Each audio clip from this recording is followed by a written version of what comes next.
Hola a todos, ¿cómo están? En primer lugar quería agradecerles por asistir a esta charla video. Mi nombre es Sergio Damián Escarrone, soy licenciado en Comercio Internacional, me desarrollé en logística durante 15 años en relación de dependencia y actualmente soy emprendedor. La idea de este video charla es poder darles o compartir mis experiencias y herramientas para poder desenvolvernos en la actualidad.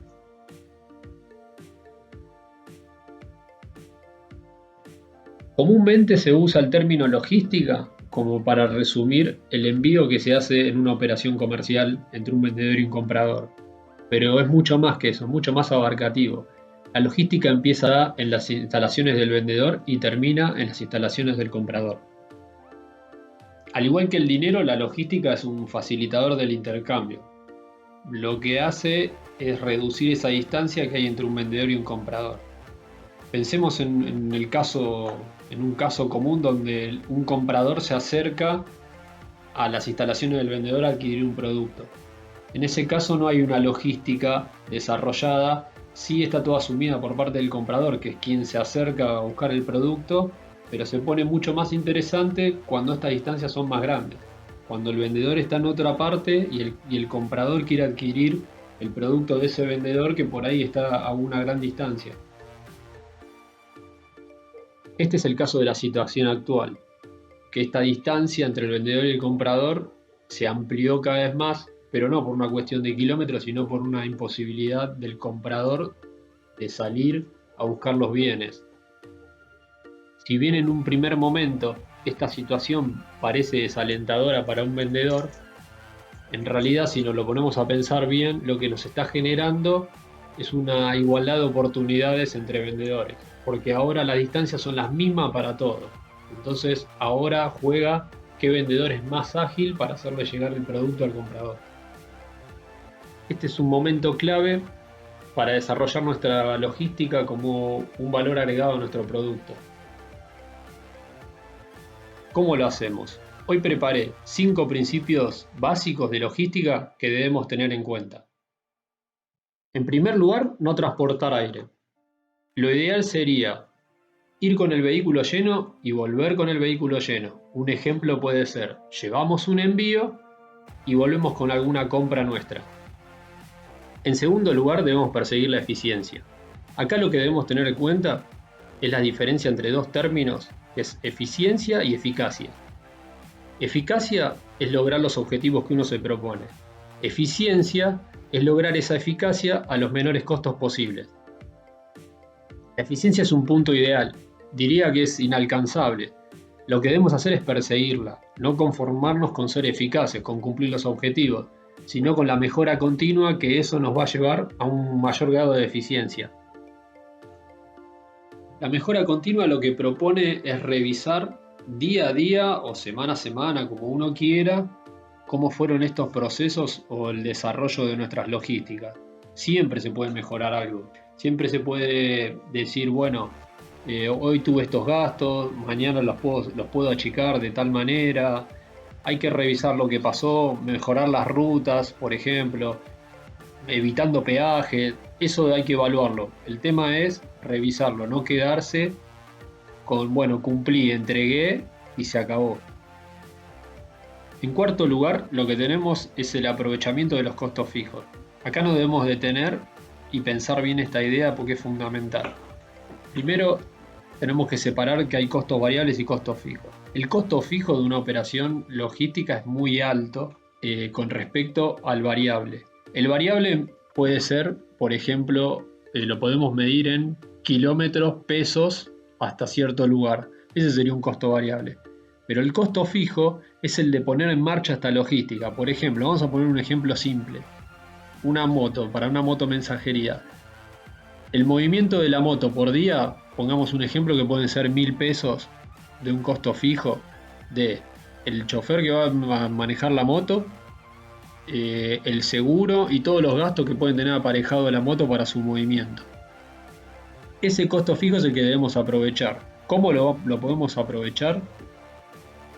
Es diluyéndolo o dividiéndolo en varios envíos. Entonces ese costo fijo no va a impactar tan fuerte en los envíos. ¿Qué quiero decir con esto? Ponele, si tenemos un solo envío, ese costo fijo se lo vamos a tener que cargar ese solo envío, más el costo variable. Entonces nos va a terminar quedando un envío de 1.200 pesos, por ejemplo. Ahora, si en el día con ese costo fijo de 1.000 pesos logramos meter 10 envíos, ese costo fijo se va a dividir en 10 envíos, o sea que va a ser 100 pesos. Entonces aquel costo del que estamos hablando, que era de 1.200, va a pasar a ser de 300 pesos nada más. Por último, lo que debemos incorporar es este concepto de que movimientos es igual a costo. Y cuando digo costo es tiempo y dinero. O sea, lo que tenemos que evitar son extra movimientos o falsos movimientos. De esta manera vamos a reducir muchísimo los costos. Una vez incorporados los principios anteriores, podemos pasar a dividir las tareas en logística interna y externa. La logística interna vienen a ser todos los movimientos que se da dentro de las instalaciones, movimientos, procesos, la planificación, todo aquello de la logística que empieza en nuestras instalaciones. Y la externa, la que se da básicamente en la calle. Ahora vamos a pasar a ver a continuación qué cosas incluye la logística interna y qué cosas incluye la logística externa. Dentro de la logística interna podemos encontrar diferentes procesos. Yo los separé en 4 claves, hay más, pero estos 4 me parecen muy importantes. En primer lugar tenemos la planificación como punto de partida para un desarrollo exitoso. La planificación es un trabajo, nos tenemos que tomar el tiempo para hacerlo. Planificar lo que nos va a ayudar es a reducir la mayor cantidad de errores posible. Se trata de incorporar el orden como una metodología de trabajo, pero no es solo el orden del edificio o de las instalaciones donde estamos trabajando, sino el orden de nuestras tareas, planificar lo que vamos a hacer. Por ejemplo, hacer una buena planificación de las compras, de los envíos, de los trabajos, hojas de ruta para salir. Con todo esto lo que vamos a conseguir es reducir al mínimo los errores. Si reducimos los errores al mínimo, pasamos a un mayor grado de eficiencia. El segundo punto es el packaging y el embalaje. Acá debemos diferenciar estos dos términos. El packaging tiene un objetivo 100% comercial. El diseño del mismo tiene como objetivo potenciar las ventas. Un buen ejemplo es el del shampoo. Uno podría ir a comprar el shampoo a granel, pero las empresas invierten muchísimo en el envase o en el packaging para poder facilitar la comercialización. Pero no es el embalaje. El packaging no es el embalaje. El embalaje es 100% funcional para transportar un producto sano y salvo de un punto al otro punto. Para desarrollar un buen embalaje debemos tener en cuenta los siguientes puntos. Primero, debemos conocer la morfología del producto, o sea, su forma. Segundo, su peso y su volumen. Tercero, debemos saber el destino del mismo. Y cuarto, como último, el tipo de transporte o tipos de transporte por donde va a pasar este embalaje. En tercer lugar tenemos el almacén. El almacén lo podemos dividir en dos. Tenemos el almacén donde podemos guardar la materia prima y los insumos y el depósito de producto terminado. En ambos, lo importante es el orden y la organización. Esto es fundamental para no perder el tiempo buscando los materiales que necesitamos o los envíos que tenemos que despachar. El almacén de materias primas e insumos es el planificador de las compras. Sin embargo, el depósito de producto terminado es el que planifica los despachos. Estos dos conceptos, esta diferenciación entre almacenes, se puede aplicar tanto a nivel corporativo como algo más micro. En nuestra casa, por ejemplo, en nuestro lugar de trabajo, no hace falta invertir en 2 tremendos galpones, sino que por ahí en un solo lugar, vamos a ponerle una estantería, uno puede tener dividido los insumos del producto terminado. Como último eslabón de esta cadena interna, lo que tenemos es el despacho o la expedición del producto. En esta instancia, lo que debemos tener en cuenta es que además de sacar el producto del envío, es emitir la documentación que debe acompañar al mismo. El documento principal y que nunca debe faltar es el remito. El remito es el documento que acompaña la carga. Pueden haber otros documentos secundarios, pues lo podemos llamar, pero el remito siempre tiene que estar. Para confeccionar un buen remito, además de los datos que tiene cualquier tipo de documento, el cliente, por ejemplo, o el valor de la mercadería, debemos tener en cuenta lo siguiente. El remito debe contener descripción de la mercadería, cantidad de la mercadería, valor de la misma, y después hay que especificar el tipo de embalaje, si es un bulto, una caja, 2 o 3, las dimensiones de los mismos, y otro dato importante que a veces puede faltar, pero está bueno ponerlo, es la empresa transportista. Resueltos estos conceptos, ahora podemos pasar a la logística externa. Un tema que muchas veces se deja de lado o se sobreentiende son las responsabilidades que tienen tanto el comprador y el vendedor, en cuanto al alcance que debe tener cada parte a la hora de contratación del transporte.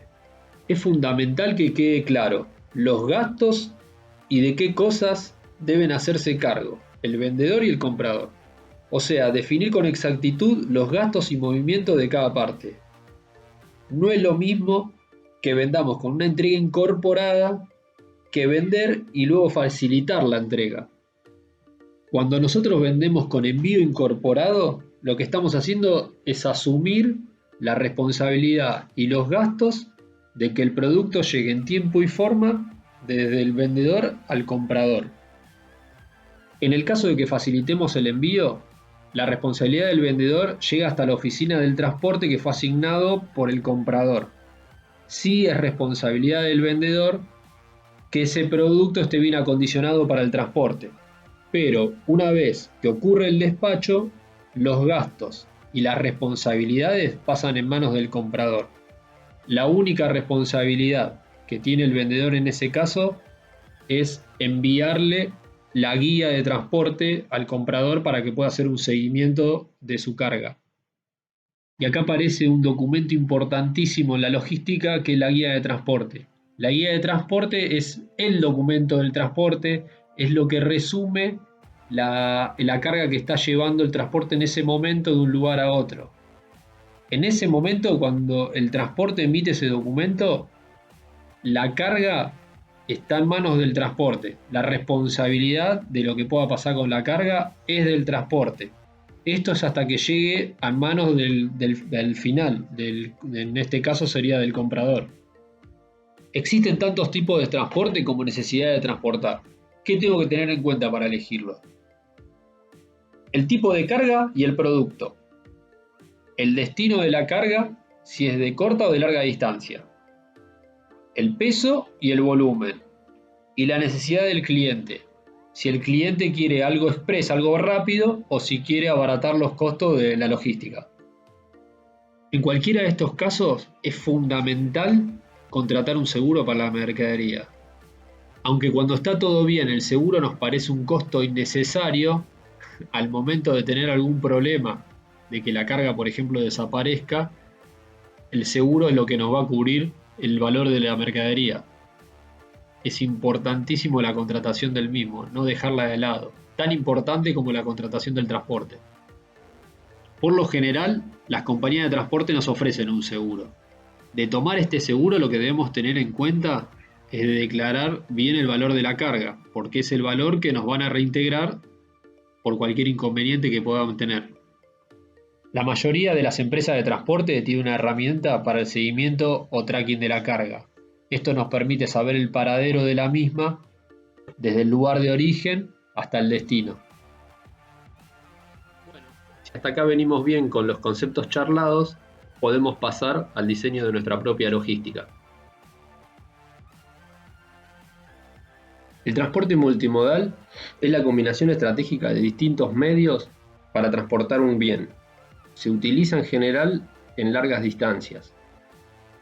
Un ejemplo clarísimo del uso de esta metodología son los correos, donde uno lleva su paquete a una oficina del correo en bicicleta, en moto, en auto, luego se procesa ese paquete y se envía desde esa oficina a un centro de distribución.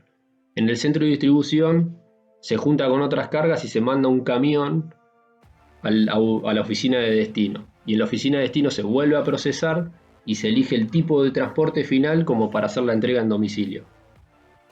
La hoja de ruta es la herramienta que vamos a usar para planificar y analizar los movimientos del transporte.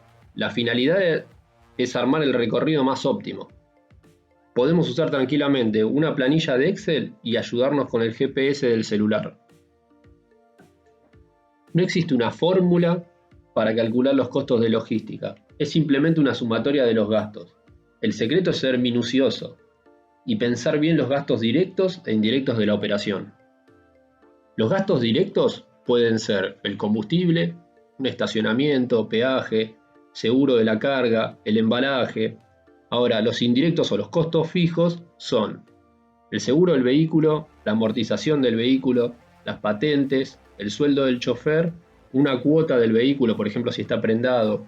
Lo importante de esto último es que para diluir estos gastos indirectos debemos realizar la mayor cantidad de operaciones mensuales. Para facilitar las cotizaciones, recomiendo armar un tarifario estandarizado por zonas, utilizando la relación pesos-kilómetros. Ahora, si el producto es voluminoso o pesado, cotizar pesos kilogramos o peso metro cúbico puede ser otra opción. Tenemos que tomar como centro de este tarifario nuestra base, nuestras instalaciones.